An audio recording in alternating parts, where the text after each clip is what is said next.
الرحيم إن الحمد لله والصلاة والسلام على رسوله الكريم أما بعد فأعوذ بالله من الشيطان الرجيم بسم الله الرحمن الرحيم يا أيها الذين آمنوا قوا أنفسكم وأهلكم نارا وقودها الناس والحجارة عليها ملائكة غلاظ شداد لا يعصون الله ما أمرهم ويفعلون ما يؤمرون صدق الله العظيم۔ پر کیا لگے کہ گھونسلے سے اڑ گئے سبھی، کہ پر کیا لگے کہ گھونسلے سے اڑ گئے سبھی، وہ پھر اکیلی رہ گئی بچوں کو پال کر۔ ماں باپ کی دوائی کی پرچی اکثر کھو جاتی ہے، ہر لوگ وصیت کے کاغذات سنبھال کر رکھتے ہیں۔ جنت تو سبھی مانگتے ہیں پر کہ جنت تو سبھی مانگتے ہیں پر ملی ہوئی جنت کی کوئی قدر نہیں کرتا۔ حضرات، ابھی میں نے آپ کے سامنے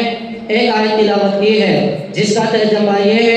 اے ایمان والو، اپنے آپ کو اور اپنے گھر والوں کو اس آگ سے بچاؤ جس آگ کا ایندھن انسان اور پتھر ہوگے، اور اس آگ کے اوپر اللہ کی طرف سے ایسے فرشتے مقرر ہوگے جو بڑے غلیظ اور تندخو ہے، سخت مزاج ہے، اور اللہ انہیں جس بات کا حکم دیتے ہیں وہ اس حکم کی کبھی نافرمانی نہیں کرتے، اور وہی کام کرتے ہیں جس بات کا انہیں حکم دیا جاتا ہے۔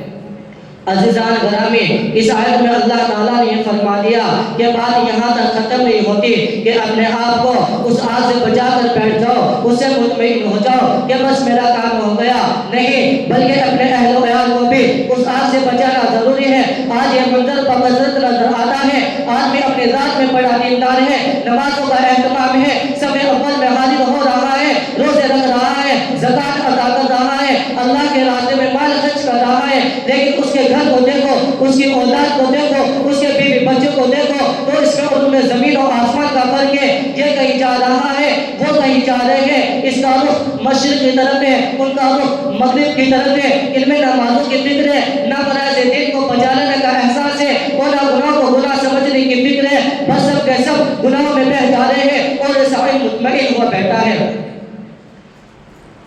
معزز سامعین، یہ بات اچھی طرح سمجھ لیجئے کہ جب تک انسان کو اپنے گھر والوں کو آگ سے بچانے کی فکر نہ ہو، خود انسان کی نجات نہیں ہو سکتی۔ انسان یہ کہہ کر اپنی جان نہیں بچا سکتا کہ میں تو خود اپنے عمل کا مالک تھا، اگر اولاد دوسری طرف جا رہی تھی تو میں کیا کرتا۔ آج سب کا یہ حال ہے، اگر کسی کو کہا جائے کہ اپنی اولاد کو دین کی تعلیم دو، ان کو دین کی باتیں سکھاؤ اور گناہوں سے بچانے کی فکر کرو، تو فوری جواب ملتا ہے کہ ہم نے تو ان کو دین کی طرف لانے کی بڑی کوشش کی، مگر کیا کرے کہ ماحول اور معاشرہ اتنا خراب ہے کہ بیوی بچوں کو اتنا سمجھایا مگر وہ مانتے نہیں ہے۔ جی ہاں، اگر ماں باپ نے اپنی اولاد کو بے دینی سے بچانے کی کوشش کی ہے اور پوری کوشش کر رہے ہیں تو انشاءاللہ بھی ماں باپ پر اس سے پاؤ گے۔ دیکھنا یہ ہے کہ ماں باپ نے اپنی اولاد کو بے دینی سے بچانے کی کوشش کس حد تک کی ہے اور کس درجے تک کی ہے۔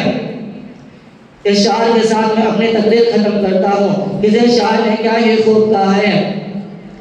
ایسے رہے یا کہ ویسے رہے، ایسے رہے یا کہ ویسے رہے، وہاں جا کے دیکھنا کہ کیسے رہے، جیسے کرنی ویسے بھرنی، نہ مانے تو کر کے دے، جنت بھی ہے دوزخ بھی ہے، کہ جنت بھی ہے دوزخ بھی ہے، نہ مانے تو مر کے دے۔ وآخر دعوانا الحمدللہ رب العالمین۔